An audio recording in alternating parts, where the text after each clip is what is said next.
ఆయేషా మీరా హత్య కేసులో తల్లిదండ్రులకు న్యాయం జరగలేదన్నటువంటి భావనతో ఆ తండ్రి పడుతున్నటువంటి తపన అంతా ఇంతా కాదు. 19 ఏళ్ల పోరాటం, ఎన్నో విచారణ సంస్థలు విచారణ చేపట్టినప్పుడు కూడా ఎక్కడే కానీ ఆయేషా మీరా కేసు ఛేదించినటువంటి పరిస్థితి లేదు. ఈ నేపథ్యంలో ఆమెకు సంబంధించినటువంటి శరీర అవశేషాలను ఖననం చేసేందుకు నిర్ణయం తీసుకుంటూ వాళ్ళ తల్లిదండ్రులకు అప్పగించాలంటూ చెప్పడంతో ఒక్కసారిగా ఆ కుటుంబం శోక సముద్రంలో ఉంది. ఇప్పటికీ కూడా పోరాటం చేస్తానంటూ కూడా ఆ ఆయేషా మీరా తండ్రి చెప్తున్నటువంటి ఏదైతే ఆయన ఒక వీడియో రిలీజ్ చేశాడో ఆ వీడియో అందరినీ కంటతడి పెట్టిస్తున్నటువంటి పరిస్థితి. ఈ నేపథ్యంలో మనతో పాటు ప్రజా సంఘాల నేతలు ఉన్నారు, వారిని అడిగి తెలుసుకునే ప్రయత్నం. ఎలా చూడాలన్నా చెప్పండి.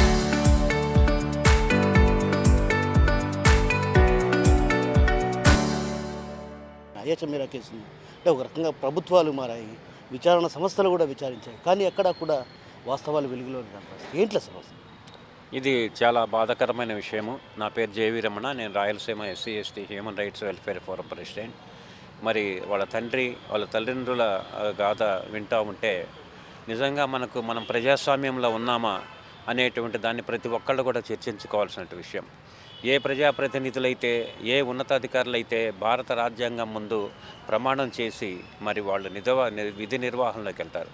ఆ క్రమంలో మరి వాళ్ళు చేసినటువంటి వాగ్దానాలు అయితేనేమి, వాళ్ళ ఆయేషా పట్ల మేము మా సొంత బిడ్డలాగా మేము దీన్ని ఇన్వెస్టిగేషన్ చేస్తామని సిబిఐకి సంబంధించినటువంటి అధికారి ఒకతను కూడా అంత చేస్తామని చెప్పి ఈరోజు మరి ఈ కేసు విషయంలో ఇన్ని రకాలైనటువంటి దారులు మళ్లించి చెందటం చాలా బాధాకరమైన విషయం. ఇది సామాన్య ప్రజలకి మరి చట్టం పట్ల నమ్మకాన్ని పోగొట్టుకునేటువంటి పరిస్థితుల్లో ఈరోజు అధికారులు అయితేనేమి, రాజకీయ నాయకులు అయితేనేమి ప్రవర్తించడం అది చాలా బాధాకరమైనటువంటి విషయం.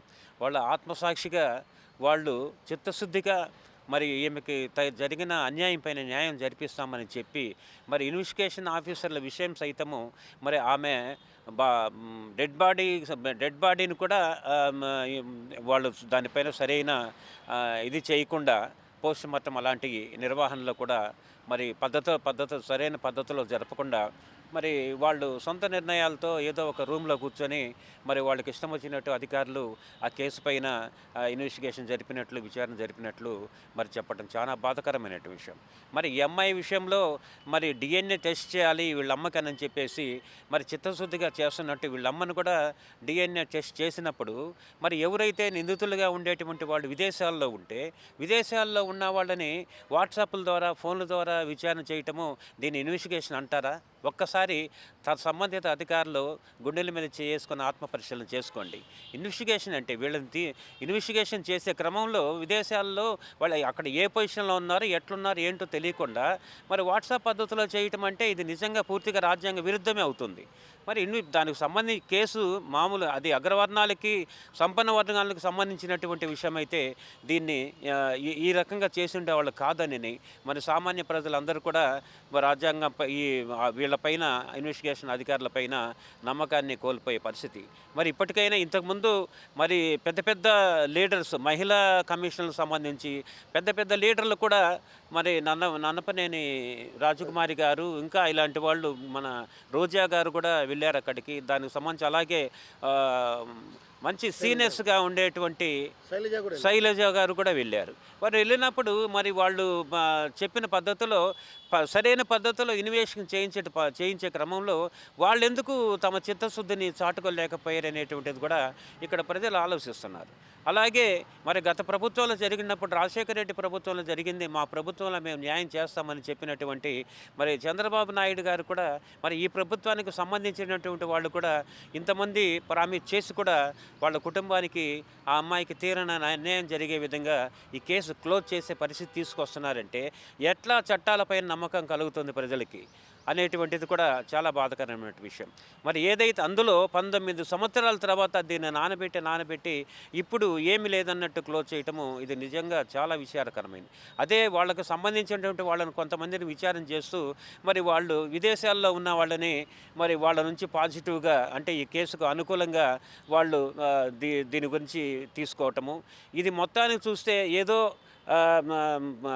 ఒక ఆ, తప్పని పరిస్థితి అయి మేము చేసాము అనేటట్లు ఉందే తప్ప చిత్తశుద్ధిగా మాత్రము ఇది ఐఓస్ ఎవరు కూడా దీంట్లో వాళ్ళ అధికారికంగా వ్యవహరించలేదనేటువంటిది కూడా సుస్పష్టమవుతోంది. వాళ్ళలో నిజంగా ఇప్పుడు ఉన్నటువంటి ముఖ్యమంత్రి చంద్రబాబు నాయుడు గారైనా మరి దీన్ని మరి చిత్తశుద్ధిగా మరి ఖచ్చితమైనటువంటి పద్ధతిలో ఇన్వెస్టిగేషన్స్లో మరొకసారి ఈ రీఇన్వెస్టిగేషన్ అంటారా, ఇంకోటి అంటారా, న్యాయ పరిశీలన అంటారా, అలాంటివి చేసి లోకానికి అందరికీ తెలుస్తుంది ఎవరు చంపారు ఏంటి ఏమనేటువంటిది. అమాయకంగా ఒక దళిత సామాజిక వర్గానికి చెందిన వ్యక్తిని అతన్ని జైల్లో పెట్టి ఇన్నాళ్ళు లాస్ట్కి అతన్ని కూడా జీవితాన్ని కూడా నాశనం చేయటం జరిగింది. కాబట్టి ఇప్పటికైనా కానీ భారత రాజ్యాంగం పైన ప్రమాణం చేసి ప్రమాణం చేసి సుపరిపాలన అందిస్తాము, మరి సక్రమంగా మా విధులు నిర్వర్తిస్తామని చేసినటువంటి అటు బ్యూరోక్రాట్స్ కానీ ఇటు పొలిటికల్ లీడర్స్ కానీ దీనిపైన మరి పరిశీలన చేసి ఆ కుటుంబానికి న్యాయం జరపకపోతే మరి ఇది నిజంగా ప్రభుత్వాలపైన రాజకీయ నాయకులపైన ఈ చట్టాలపైన నమ్మకాలని కోల్పోయే పరిస్థితి వస్తూ ఉందని చెప్పేసి ప్రజలు సామాన్య మధ్యతరగతి ప్రజలు కూడా చాలా దిగ్భ్రాంతి వ్యక్తం చేస్తూ ఉన్నారు. ఇది చాలా బాధాకరమైనటువంటి విషయం. సో మనతో పాటు సిపిఎం మాజీ నేత, అదేవిధంగా ప్రజా సంఘాల ఉద్యమ పోరాట పటిమ కలిగినటువంటి నేత ఉన్నారు. ఆయన అడిగి తెలుసుకునే ప్రయత్నం చేద్దాం. అన్న, ఎలా చూడాలి అసలు ఈ ఆయేషా మీరా కేసును ఎలా చూడాలి మనం? ఆయేషా కేసు విషయంలో ఆయేషా తల్లిదండ్రులు వీరోచితమైనటువంటి పోరాటం 19 సంవత్సరాలు నడిపారు. మొదటగా దేశంలో ఉన్నటువంటి మహిళలందరూ కూడా వాళ్ళ ఆ తల్లిదండ్రులకిద్దరికి కూడా సెల్యూట్ చేయాలి. ఎందుకంటే తన బిడ్డను భయంకరంగా చంపారు అనేటువంటి విషయం ప్రపంచానికి తెలుసు. దేశంలో ఒక పెద్ద చర్చనీయాంశమైంది. దాన్ని సిబిఐకి అప్పజెప్పి మా తప్పు లేదు అన్న పద్ధతుల్లో ఆ రోజున్న ప్రభుత్వం కానీ దాని తర్వాత వచ్చినటువంటి ప్రభుత్వాలు కానీ చేతులు కడుక్కుండే కార్యక్రమాన్ని చేసాయి తప్ప వెలికి తీసి ఇంకొక మహిళకు ఇట్లాంటి దుర్మార్గం జరగకూడదు అన్న ఇండికేషన్ పంపించే రకంగా చేయలేకపోయే ప్రభుత్వం. ఇది సిబిఐ వైఫల్యం అని ఒక్కటే అనుకోవాల్సినటువంటి అవసరం లేదు. ఎందుకంటే సిబిఐ ఈరోజు కేంద్రంలో ఎవరుంటే వాళ్ళు ఆడిచ్చేటువంటి కీలుబొమ్మలాగా ఈరోజు సిబిఐ కనపడతా ఉంది. ఎందుకంటే ఒక ఎంపీ, ఒక మాజీ ముఖ్యమంత్రి తమ్ముడిని చంపిన విషయంలో కూడా ఇప్పటి వరకు సిబిఐ రోజు కోర్టుకు పోయి ఇది ఇట్లా చేయాలా ఇది ఇట్లా చేయాలని ఫీడింగ్ ఇచ్చుకోవాల్సినటువంటి పరిస్థితి ఉంది. మరి ఆ రకంగా ఈ కేసులో వాళ్ళ తల్లిదండ్రులు చేయలేని అంత పెద్ద లాయర్లను కోట్ల రూపాయలు ఖర్చు పెట్టి పెట్టగలిగినటువంటి లాయర్లను పెట్టలేని స్థితిలో అయినా వాళ్ళ శక్తికి మించినటువంటి పోరాటమే ఈ 19 సంవత్సరాలు వాళ్ళు చేశారు. కానీ ప్రభుత్వం పట్ల, సిబిఐ పట్ల నమ్మకం పోయేటట్టుగా ఈ కేసులలో స్పష్టంగా ఇదొక్కటే కాదు, ఈ మధ్యకాలంలో సిబిఐ చేసినటువంటి అనేక కేసుల్లో ఇది స్పష్టంగా కనపడతా ఉంది. కానీ ఎందుకో మరి గౌరవ కోర్టు ఇట్లాంటి అధికారుల మీద వెంటనే యాక్షన్ మరి ఏం తేల్చారు మీరు? మరి ఈ రూపంలో అంటే ఇంత పెద్ద ఎత్తున టెక్నాలజీ మారిన తర్వాత, ఇంత పెద్ద ఎత్తున టెక్నాలజీ వచ్చిన తర్వాత ఆ అనేక అంశాలను క్లూ తీసుకొని ఎందుకు చేయలేకపోయారు, మీరు ఏం నిర్ధారణకు వచ్చారు అన్నటువంటి పద్ధతుల్లో ఒకరి ఇద్దరి పైన కూడా సిబిఐ అధికారుల పైన గౌరవ కోర్టు యాక్షన్ తీసుకోలేకపోవటం కూడా ఓ బాధ కలిగిస్తూ ఉంది. అట్లాగైనా తీసుకుని ఉంటే అంటే మేము దాంట్లో సరైనటువంటి ఎంక్వైరీ అంటే సిబిఐ అంటే ఫైనల్, వాళ్ళు ఏం చెప్తే అదే, ఇంకా దానికి తిరుగుండదు అన్నటువంటి భావనలో ఈరోజు కోర్టు కూడా పోతూ ఉంది. అది కరెక్ట్ కాదు. ఎందుకంటే సిబిఐ అనేటువంటిది ఫైనల్ ఈ దేశంలో ఉన్నటువంటి ఇన్వెస్టిగేషన్ సంబంధించిన సంస్థ. అది స్వచ్ఛందంగా అది జాగ్రత్తగా చేయగలిగినటువంటి సంస్థ. ఆ సంస్థలు కూడా ఇట్లాంటి ఇదే పెద్ద కేసేం కాదు. ఇది విదేశాల నుండి ఎవరెవరినో చిన్న చిన్న దొంగతనాలు చేసిన వాళ్ళను, లేకపోతే ఆర్థిక నేరాలు చేసిన వాళ్ళను ఏదో ఒక రకంగా ఆ దేశాలతో మాట్లాడి తీసుకొస్తూ ఉన్నారు. ఈ దేశంలో మొత్తం మహిళలకు సంబంధించినటువంటి ఈ విషయంలో ఎందుకని సిబిఐ వాళ్ళను ఇక్కడికి రప్పించలేకపోయింది, ఎందుకని ఆ రకంగా క్లూ లాగలేకపోయింది, ఎందుకని వాళ్ళకి శిక్ష పడేటట్టు చేయలేకపోయింది, ఆ రకంగా కోర్టు కూడా ఎందుకు చొరవ చూపలేకపోయింది అనేటువంటిది $1000 ప్రశ్నగా ప్రజల ముందు ఉంటా ఉంది. అందుకని కేంద్రం కూడా అలాంటి అధికారులను పక్కన పెట్టి నిజాయితీ అధికారులను ఈ కేంద్ర ప్రభుత్వం కూడా దీంట్లో జోక్యం చేసుకోకుండా, రాష్ట్ర ప్రభుత్వాలు కూడా దీంట్లో ప్రమేయం లేకుండా స్వచ్ఛందంగా ఎంక్వైరీ జరిగేటట్టు చేయగలిగినంటే ఆయేషా కేసును పెద్ద జటిలమైనటువంటి విషయం కాదు. ఎంతో క్లిష్టమైనటువంటి కేసులను పరిష్కరించగలిగినటువంటి సిబిఐ ఇంత చిన్న కేసును పరిష్కరించలేకపోవడం అనేటువంటిది ఇది కావాల్సి ఉండగా ఉద్దేశపూర్వకంగా దాని వెనకాల ఉన్నటువంటి శక్తులు ఈ కేసును నడిపారు. కాబట్టి ఆయాస తల్లిదండ్రులకు, దేశంలో ఉన్నటువంటి బిడ్డలు కలిగినటువంటి మాలాంటి తల్లిదండ్రులకు ఇది ఒక శోభ, ఇది దుర్మార్గం. ఇది కేంద్ర ప్రభుత్వాన్ని, ఇది రాష్ట్ర ప్రభుత్వాన్ని, అది ఆ రోజు ప్రభుత్వం, ఈరోజు ప్రభుత్వాన్ని, అట్లాగే సిపిఐ ఇది. తర్వాత కోర్టు కూడా సరైనటువంటి ప్లాన్ ప్రకారం వ్యవహరించలేదు అనేటువంటి విమర్శ కాదు. కానీ ఇది ఆ రకంగా చేసినంటే తల్లిదండ్రులకు, బిడ్డలు కలిగే తల్లిదండ్రులకు ఒక భరోసా అనేటువంటిది వచ్చిండేది. ఆ రకంగా జరగకపోవడం అనేటువంటిది బాధాకరమైన విషయం. ఇప్పటికైనా సిబిఐ అధికారులపైన కోర్టు సరైనటువంటి ఒక మార్గదర్శకాలను నిర్దేశించి అధికారులు చేసినటువంటి పొరపాట్లను గుర్తించి, ఇదో ఈ రకంగా మీరు చేయలేకపోయారు కాబట్టి ఇది జరిగింది, ఇదో ఈ రూపంలోనైనా దీన్ని చేయడం మంచిది. బాడీని అప్పచెప్పడం 5 నిమిషాల పని, బాడీని అప్పచెప్పే పని కాదు కదా చేయాల్సి ఉన్నది. తల్లిదండ్రులకు నా బిడ్డ నష్టపోయారు, ఇంకో బిడ్డ నష్టపోకూడదు అనేటువంటి పద్ధతుల్లో 100 సార్లు చెప్పారు ఆ తల్లిదండ్రులు. అది ప్రతి తల్లిదండ్రికి ఏడుపు వస్తూ ఉంది. మరి అట్లాంటి ఏడుపును ఈ కేంద్ర ప్రభుత్వ ప్రధానమంత్రి చెప్తా ఉన్నాడు, తర్వాత ఆర్థిక మంత్రి మహిళ, వీళ్ళందరూ చెప్తా ఉన్నారు. ఈరోజు భారతదేశ రాష్ట్రపతి మహిళ వీళ్ళందరూ ఎందుకని మౌనంగా ఉంటున్నారు ఇట్లాంటి కేసుల్లో? మహిళలకు జరిగితే వెంటనే రియాక్షన్ ప్రభుత్వం దగ్గర నుంచి ఉంది అన్న ఇండికేషన్ పంపించలేకపోవటం చాలా దుర్మార్గమైంది, చాలా చింతిస్తున్నాం. దీని మీద అవసరమైతే రాజకీయ పార్టీలు కూడా పార్లమెంట్లో దీన్ని చర్చ పెట్టాలని మేము విజ్ఞప్తి చేస్తూ ఉన్నాం. ఈ దేశంలో న్యాయ వ్యవస్థ ఉందా అనేది పేదవాని ప్రశ్న.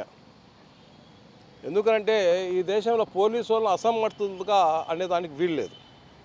ఎందుకంటే రాజీవ్ గాంధీ హత్య చేసిన వాళ్ళు ఈ దేశాన్ని దాటుకోలేకపోయారు. ఇంత పెద్ద భారతదేశంలో 3 భాగాల సముద్రయానం ఉన్నా కూడా దాటుకొని పోలే.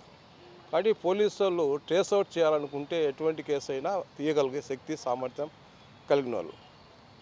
అట్నే బాంబేలో కూడా ఉగ్రవాదుల దాడి మీద కూడా వాళ్ళు ఎక్కడి నుంచి దాటుకొని పోలేని పరిస్థితి వచ్చింది. కాబట్టి పోలీసు వాళ్ళు వాళ్ళ మీద ఎటువంటి ఒత్తిడి లేకుండా ఉంటే ఖచ్చితంగా ఈ కేసు ట్రేస్అవుట్ చేసేది అనేది బలమైనటువంటి, ఇట్లా చాలా కేసులు ఉన్నాయి వాళ్ళు ట్రేస్అవుట్ చేసినట్టు. రాజశేఖర్ ఉన్నప్పుడే, వైఎస్ గారు ముఖ్యమంత్రిగా ఉన్నప్పుడే ఈ కేసును తొక్కేశారు. ఆయేషా మీర్జా వాళ్ళ తల్లి చెప్పింది, సస్పెక్టింగ్ మేనమామ కదా అన్నాడు రాజశేఖర్ రెడ్డి, మా పాపకు మేనమామే లేడు అనేది ఆయేషా మీర్జా తల్లి చెప్పడం జరిగింది. టీచర్ చాలా పోరాటం చేసింది, ఉన్నత స్థాయిలో పోరాటం చేసింది. ఈరోజు ఫర్దర్గా పోయేదానికి నా దగ్గర ఆర్థిక స్తోమత లేదు అని చెప్పేసి చెప్పింది. ఇటువంటి పేదవాళ్ళ హత్యలు, రేపులు, దోపిడీలు రాజకీయానికి ఉపయోగించుకుంటారే కానీ అధికారం వచ్చినాక ఈ పేదల గురించి పట్టించుకునే నాదుడే లేడు. ఆ రోజు తెలుగుదేశం ఉపయోగించుకునింది. అట్నే సుగాలి ప్రీతి గురించి పవన్ కళ్యాణ్ ఉపయోగించుకున్నారు. మరి ఏమిటి పేదోళ్ళ పరిస్థితి? రాజకీయంగా ఉపయోగించుకునేదానికే పేదవాళ్ళ కేసులు ఉంటాయి కానీ దీంట్లో వాళ్ళకి న్యాయం చేసి అత్యున్నతమైన న్యాయస్థానము, న్యాయం ఉంది, ప్రతి పోలీసులు ప్రజలకు, పేద ప్రజలకు కూడా ఉపయోగపడతామనేటువంటి ఒక సంకల్పము ఆ యొక్క న్యాయ వ్యవస్థ, పోలీస్ వ్యవస్థ కల్పించాల్సిన బాధ్యత ఉంది. It's totally democracy, failed for democracy. ప్రజాస్వామ్యంలో ఇది ఫెయిల్డ్. ఎందుకంటే ఇది ప్రజాస్వామ్యంలో ఇట్లాంటి జరగకూడదు. అందరూ ఈక్వల్ కదా, చట్టానికి అందరూ సమానమే అని మనం రాసుకున్నాక చట్టం ముందు అందరూ సమానమే. కాబట్టి వాళ్ళని బయటికి తీయాలా, ఉన్నవాడిని బయటికి తీయడము, లేని వాళ్ళది ఆ రాజకీయాన్ని ఉపయోగించి వదలడమైన సరైనది కాదు. తక్షణమే ఈ విద్యార్థి సంఘాలన్నీ కూడా ప్రతిఘటించాల్సినటువంటి అవసరం ఉంది. ఎందుకంటే ఆ పాప స్టూడెంట్ అతి ఘోరంగా, క్రూయల్గా హత్య చేయబడినటువంటి ఆమెను చాలా ఆ రోజుల్లో సంఘటన జరిగినప్పుడు చాలా తప్పు, అనేక మలుపులు తిప్పారు వాళ్ళను. లాస్ట్కు ఆ పాపనే దొంగగా క్రియేట్ చేసేటువంటి అట్మాస్ఫియర్ చేశాడు. దాంట్లో ఒక దళితుని బలి తీసుకున్నారు. అతన్ని కూడా ఇప్పుడు లేదు సత్యబాబు ఏదో అనుకుంటా ఆయన పేరు, ఐ థింక్ నాకు సత్యం. కాబట్టి అతన్ని కూడా బలి తీసుకున్నారు. తర్వాత ఒక సిక్కుని తీసుకొచ్చారు, అతన్ని తీసుకుపోయారు. అతన్ని కూడా బయటకు వచ్చాడు, అతని దగ్గర డబ్బు ఉంది కాబట్టి. కాబట్టి దీని మీద పునర్విచారణ జరపాలా. లోకేష్ నేనంతా న్యాయం చేస్తాను అది ఇదని గట్టిగా ప్రగల్భాలు పలకడం కాదు. మీకు ప్రభుత్వానికి దమ్ము ధైర్యం ఉంటే ఈ అయోషా మీర్జా కేసు వెలికి తీసి నిజమైనటువంటి దోషులను పట్టి సమాజానికి ఒక మెసేజ్ ఇవ్వాల్సిందిగా కోరుకుంటున్నాను. పవన్ కళ్యాణ్ ది మాటలు ఎక్కువ ఉంటాయి, ఆరాబాట తక్కువ ఉంది. ఎందుకంటే ఆయన మీద సుగాలి ప్రీతి కేసు ఒకటి ఉంది కదా, అది ఆయన చేస్తే సార్. ఇది లోకేష్కు స్టూడెంట్ విద్యాశాఖ మంత్రి కాబట్టి ఇక అప్పీల్ దట్. ఎన్నో విచారణ సంస్థలు కూడా దీని మీద విచారించాయి, కానీ ఎక్కడ కూడా నిజం అంటే మొదట్లోనే తొక్కేశారండి. అది వైఎస్ రాజశేఖర రెడ్డి ఈ కేసునే గందరగోళం చేసి ఇచ్చిపెట్టాడు. అది ఆ రోజే అనుకున్నటువంటి విషయం. అయినా ఈ రోజుకి కూడా పోలీసు వాళ్ళు అనుకుంటే పెద్ద సమస్య కాదు. అది తీయగలుగుతారు, వెలికి తీయగలుగుతారనేది నా ప్రగాఢ విశ్వాసం. ఎందుకంటే చాలా కేసులు మనం చదివినాం భారతదేశంలో. Indian police has trace out the lot of critical cases. ఎటువంటి ఆధారం లేని కేసులు కూడా ఆధారాలతో నిరూపించినటువంటి శక్తి సామర్థ్యం కలిగిన పోలీసులను రాజకీయం సరైన పద్ధతిలో ఉపయోగించుకుంటే వెలికి తీయగలిగే సత్తా సైము మన డిపార్ట్మెంట్కి ఉందని అనేకటువంటి చరిత్ర చెప్తున్నటువంటి విషయం. నేను చెప్పడం చరిత్ర చెప్తున్న విషయం. వాస్తవానికి బి ఫార్మసీ విద్యార్థిని అయేషా మీరా హత్య జరిగి దాదాపు 18 సంవత్సరాలు అనుకుంటా, ఇంచుమించు 18 సంవత్సరాలు అయిపోయినా కూడా మన దేశంలో, మన రాష్ట్రంలో, అప్పుడు ఉమ్మడి ఆంధ్రప్రదేశ్ రాష్ట్రంలో గుంటూరు జిల్లా తెనాలికి చెందినటువంటి అమ్మాయి డిసెంబర్ 26వ తారీఖు నాడు సెలవులు ముగించుకొని తిరిగి హాస్టల్కి వెళ్ళిన సందర్భంలో అర్ధరాత్రి జరిగిన ఘటన నాకు బాగా తెలుసు. సో వాళ్ళ వైపు నుంచి వాళ్ళ తల్లిదండ్రులు ఒకటేమైనా అడుగుతున్నారు. ఈ యొక్క అప్పుడున్నటువంటి రాజశేఖర రెడ్డి గారి పీరియడ్లో ఇది జరిగింది. వాళ్ళు ఆరోపిస్తున్నారు. వాళ్ళ ఆరోపణల ప్రాతిపదికన కోణంలో విచారణ జరగలేదు అన్నది స్పష్టంగా తెలుస్తుంది. వాళ్ళు ఏమన్నారంటే అప్పటి ఆంధ్రప్రదేశ్ ఉప ముఖ్యమంత్రి కోనేరు రంగారావు గారి మనమడు ఎవరైతే కోనేరు సతీషో మురళీనో, ఈ 2 పేర్లు ఆమె ఎక్కువగా ఉటంకిస్తున్నది, ప్రస్తావిస్తూ ఉన్నది. వాళ్ళే మా అమ్మాయి చావుకు, మా అమ్మాయి హత్యకు కారణం అని చెప్పేసి పాప మా తల్లి అయేషా మీరా తల్లి తండ్రి ఇద్దరు గొంతెత్తి చించుకొని అరిస్తే గుడక ఎవ్వరు వాళ్ళ యొక్క రోదన అరణ్య రోదన అయిపోయింది. వాళ్ళని పట్టించుకునే పరిస్థితి లేదు. రాజశేఖర రెడ్డి గారు మరీ దారుణంగా ఏం చేసినారంటే సత్యంబాబు అని చెప్పేసి పాపం అనామకుడు ఒక ఎస్సీ కుర్రాడు, ఎస్సీ మాల సామాజిక వర్గానికి చెందినటువంటి కుర్రాన్ని అన్యాయంగా అక్రమంగా ఇరికిచ్చినటువంటి చరిత్ర అప్పుడు రాజశేఖర రెడ్డి గారు మూట కట్టుకున్నారు. వాస్తవానికి మేము ఒకటే కోరుతున్నాం, ఇవాళ వ్యవస్థలన్నీ ఏమైపోయినట్టు భారతదేశంలో ఇంత అత్యున్నత దర్యాప్తు సంస్థ ఏదైతే ఉందో సిబిఐ కూడా చేతులు ఎత్తేసి పలాయనం చిత్తగించేదానికి మూటాముళ్ళు సర్దుకునేదంటే ఇంతకంటే దారుణం ఘోరంగా ఒకటి ఉండదు. అదే ప్రపంచ దేశాల్లో అయితే కనుక ఒక్కరిది ఏ కారణం చేతనైనా హత్య చేసినా లేదంటే యాక్సిడెంటల్గా జరిగినా కూడా తాట తీస్తాయి వాళ్ళ యొక్క దర్యాప్తు సంస్థలు. నిజంగా ఆదోనికి చెందినటువంటి ఒక పాప అమెరికాలో రోడ్డు యాక్సిడెంట్లో అది కూడా పోలీస్ వర్గాలే యాక్సిడెంట్ చేస్తే 260 కోట్ల రూపాయలు నష్టపరిహారం కట్టించినారు. అది మన దేశానికి ఆ దేశాలకు ఉన్నటువంటి తేడా. ఇవాళ తల్లి ఏమడుగుతుందండి, ఘటన జరిగి దాదాపు 18 సంవత్సరాలైనది. సిట్టుతోటి రాష్ట్ర ప్రభుత్వ పరిధిలోన సిట్టు దర్యాప్తు సంస్థలు చేసినాయి, సిబిఐకి ఇచ్చినారు. ఏమీ తేల్చకుండా మరి ఎవరు చంపినట్టు ఆ పాపను? ఏమన్నా ఆమె రక్తం కక్కుని చచ్చిందా? లేదు కదా. ఎవరో ఒకరైతే చంపినారు కదా. ఆ చంపిన వాళ్ళను ఆచూకీ తెలుసుకొని వాళ్ళను చట్టం ముందర ఇరికిచ్చి చట్టానికి అప్పజెప్పేదానికి ఈ దేశంలో ఉన్నటువంటి వ్యవస్థలన్నీ ఫెయిల్ అయితే ఇంకా భారతదేశము ప్రజాస్వామ్య దేశం అని ఏ రకంగా మనం చెప్పుకుంటామండి? జీవించే హక్కును కాలరాసే హక్కు ఎవరికి ఉంది? భారత రాజ్యాంగంలో ఆర్టికల్ 21 కింద జీవించే హక్కు ఉంది. ఆ జీవించే హక్కును కాలరాసినారు. ఆర్టికల్ 14కు చట్టం ముందర అందరూ సమానం అన్నారు. మరి ఇక్కడ చట్టం ముందర అందరినీ సమానంగా చూస్తున్నారా? డబ్బున్నోడు, రాజకీయ పలుకుబడి ఉన్నోడు, అధికారం ఉన్నోనికి ఒక న్యాయము, ఒక చట్టము, పేదోళ్లకు, మిగతా సామాన్యులకు, మధ్యతరగతి వాళ్లకు ఒక చట్టమా? వాళ్ళు ఒకటే కోరుతున్నారు, సరే ఈ వ్యవస్థలు ఫెయిల్ అయినాయి, సిట్టింగ్ జడ్జి తోటి విచారణ జరిపించి వాళ్ళ ఆశ, చివరి కోరికలు కూడా ఉంటాయి కదా. ఈ వ్యవస్థలన్నీ విఫలమైనాయని స్పష్టంగా కనపడుతుంది. ఈ వ్యవస్థలన్నీ కూడా అధికారంలో ఉండే వాళ్ళను, రాజకీయ నాయకుల అండదండలతో జరిగింది కాబట్టి వాళ్ళని కాపాడే ప్రయత్నం చేస్తున్నాయండి. ఇక్కడ వచ్చేసి అన్ని పార్టీలు ఏకమైనవి. ఈ కాంగ్రెస్ పార్టీలో అతని పేరు మల్లు రవి గారి బంధువు, బట్టి విక్రమార్క బంధువు, వాళ్ళు ఎవరో వాళ్ళ మనవల్లో వాళ్ళ కొడుకులు ఎవరో ఉన్నారు. ఆ కోణంలో ఆ దర్యాప్తు జరగకుండానే ఒక కేసు మూసేస్తే అంటే ఇక్కడ Congress party, BJP party, Telugu Desam party, YSRCP party, అన్ని పార్టీలు ఏకమైనవి ఈ విషయంలో. అంటే ఒక పాపకు, ఒక మంచి భవిష్యత్తు ఉన్నటువంటి ఆడబిడ్డకు, ఒక సమూహానికి, ఒక సమాజానికి అన్యాయం జరుగుతూ ఉంటే సమాజం వచ్చేసి గమ్మునుంటుందా? చూస్తూ ఉంటుందా? ఈరోజు ఏం సమాధానం చెప్తారు ఆ తల్లికి, ఆ తండ్రికి, ఈ సమాజానికి? ఆ పిల్ల ఏం తెలిసినారు? పోనీ సిబిఐకి ఇస్తే ఏదో పొడుస్తుంది, సిబిఐ చించుతుంది, ఆరేస్తుంది అని ప్రజలకు వచ్చేసి సిబిఐ అంటే కనుక ఒక నమ్మకం, ఒక భరోసా. దానికి సిబిఐ ద్వారా దర్యాప్తు జరిపితే కనుక దోషులు ఎంతటి వాళ్ళైనా కూడా వెలికి తీసి పట్టకచ్చి వాళ్ళను బోన్లో పెడతారని చెప్పేసి ఒక ప్రజలకు ఒక నమ్మకం ఉండే, ఒక భరోసా ఉండే. ఇవాళ ఆ పరిస్థితి లేకుండా పోయింది. సిబిఐ ఏం చేయలేని పరిస్థితుల్లోకి వెళ్ళిపోయి రాజకీయ నాయకుల అడుగులకు మడుగులొత్తే విధంగా సిబిఐ ఇవాళ పనిచేస్తూ ఉంది.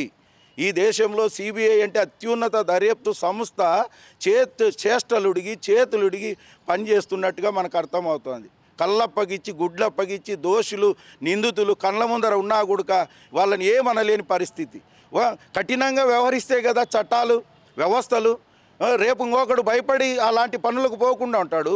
ఇలాంటి దొంగలను, ఇలాంటి చట్ట వ్యతిరేకులను మనం ఉపేక్షిస్తే, మనం వచ్చేసి మీనమేషాలు లెక్కిస్తే రేపడు ఇంకొకటి చేస్తాడు. ఎక్కడ అడ్డుకట్ట వేసినట్టు? కాబట్టి ఈ సందర్భంగా మేము ఒకటే కోరుతా ఉన్నాం, మనవి చేస్తూ ఉన్నాం. ఈ భారతదేశంలో దర్యాప్తు సంస్థలపైన నమ్మకము, విశ్వాసము ప్రజలకు కలగాలి అంటే కనుక తిరిగి క్లోజ్ చేయకుండా దాని మూలాలు వెతకండి.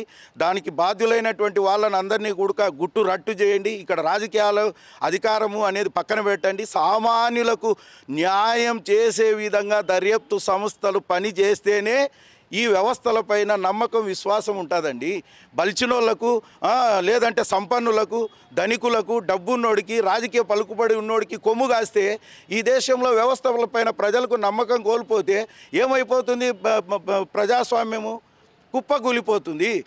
అంటే ఈ ప్రజలు వాళ్ళు, అంటే నేను అనుకుంటున్నా, మేబీ రైట్ ఆర్ రాంగ్, ఈ పాలకులు వచ్చేసి ఏమి ఉద్దేశపూర్వకంగానే ఈ యొక్క రాజ్యాంగాన్ని విస్మరిస్తున్నట్టుగా, ప్రజల చేత ప్రజల సహకారం లేకుండా చేస్తున్నట్టుగా మనకు అర్థమవుతుంది. లేకపోతే వ్యవస్థలు ఇంత దరిద్రంగా పనిచేయవు.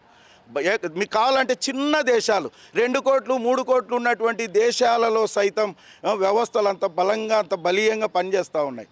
ఈ దేశంలో ఇంత గొప్ప వ్యవస్థలు ఉండుకొని, మంచి రాజ్యాంగం ఉండుకొని, ప్రపంచం మెచ్చే రాజ్యాంగం మనది. భారత రాజ్యాంగము ప్రపంచ దేశాలకెల్లా అత్యున్నతమైనది, అత్యద్భుతమైనటువంటి రాజ్యాంగాన్ని, చట్టాలను, నిబంధనలను, మార్గదర్శకాలను మన ముందర పెట్టుకొని ఈ వ్యవస్థలే వచ్చేసి జీవ్ హుజూర్ అని చేతులు ఎత్తేస్తే ఇంకా ఎట్లా, ఏ రకంగా దీనిని నమ్ముతారు చెప్పండి? కాబట్టి ఖచ్చితంగా ఇవాళ అమ్మాయి బీఫార్మసీ అమ్మాయి అయేషా మీరా కుటుంబానికి న్యాయం జరగాల్సిందే. లేట్ అయినా కూడా, ఆలస్యమైనా, అదే అంటారనమాట, ఆలస్యమైనా కూడా న్యాయం జరుగుతుందనేటువంటి నిరీక్షణ, భరోసా ఆ కుటుంబాలలో ఉండే. ఇవాళ వచ్చేసి ఇంకా సిబిఐ చేతులు ఎత్తేసి మొత్తం అంతా సర్దుకుంటున్నదంటే ఆ కుటుంబం యొక్క క్షోభ, ఆ కుటుంబం యొక్క ఆ బాధ ఎవరు వర్ణిస్తారు? తప్పుడు కేసులు పెట్టడం, ఆ సత్యంబాబు అనే వాని మీద కూడా తప్పుడు కేసులు పెట్టి 3-4 ఏళ్ళు హింసించి వాని కాళ్ళు చేతులు పని చేయకుండా చేసినారు. ఆమెనే సాక్షాత్తు అయేషా మీరా తల్లి తండ్రి, పాపం వాడు అనామకుడు, అమాయకుడు, సత్యంబాబు కాదు, మా పాపను చంపింది, హత్య చేసింది, మానభంగం చేసింది, రేప్ చేసింది, కోనేరు రంగారావు మనవడు కోనేరు సతీష్ అని ఎన్నోసార్లు ఆ తల్లి గోడు వెళ్ళబోసుకునేది. ఆ కోణంలో ఆ దిశగా ఎందుకు కానీ దర్యాప్తు ప్రారంభించరు? అంటే ఇక్కడ ఏం అడ్డుపడుతున్నాయి? రాజకీయము, అధికారము, డబ్బు అడ్డుపడుతున్నట్టుగా స్పష్టంగా కనపడడం లేదా? కాబట్టి భవిష్యత్తులో భారతదేశంలో ఉన్నటువంటి అత్యద్భుతమైనటువంటి విచారణ సంస్థలపైన, వ్యవస్థలపైన, రాజ్యాంగం పైన, చట్టాలపైన ప్రజలకు నమ్మకం, విశ్వాసం కలగాలి అంటే కనుక నిష్పక్షపాతంగా వాడు నిందితుడు, దోషి ఎంతటి వాడైనా కూడా వాని అంచాల్సిందే, వాని వచ్చేసి చట్టానికి అప్పగించాల్సిందే. ఆ రకంగా అయితేనే కనుక ప్రజలు ఈ వ్యవస్థలపైన నమ్మకము, గౌరవము ఏర్పడుతుంది. లేదంటే కనుక ఖచ్చితంగా ఈ వ్యవస్థ ఆటవిక రాజ్యంలోకి తిరిగి వచ్చేసి మధ్య యుగాల వైపుకు, తిరిగి వచ్చేసి చీకటి యుగాల వైపుకు ఈ వ్యవస్థను నడిపించిన వాళ్ళుగా, చరిత్రహీనులుగా మిగిలిపోతారని చెప్పేసి ఈ సందర్భంగా మనవి చేస్తూ చట్టం మీద ఒక రకంగా ఆడబిడ్డల తల్లిదండ్రులకి ఇది ఒక మానసిక శోభకు గురి చేసేటువంటి దాదాపు 19 ఏళ్ళుగా న్యాయ పోరాటం చేస్తున్నటువంటి తండ్రికి అన్యాయమే జరిగింది. ఆయేషాను సమాధి చేశారు, ఆయేషా కేసును సమాధి చేశారు అన్నటువంటి భావన మనతో పాటున్నటువంటి ప్రజా సంఘాల నేతలు చెప్తున్నారు. కెమెరా పర్సన్ రాముతో కిషోర్, RTV, కడప నుంచి. చరిత్ర సృష్టించినోడు ఇప్పుడు ఆ చరిత్రని తిరగరాయబోతున్నాడు. అబద్ధాల గోడల్ని బద్దలు కొట్టి నిజాలను రాగా మీ ముందుంచబోతున్నాడు. నిజమైన వార్తల కోసం వెంటనే డౌన్లోడ్ చేసుకోండి రా యాప్ని.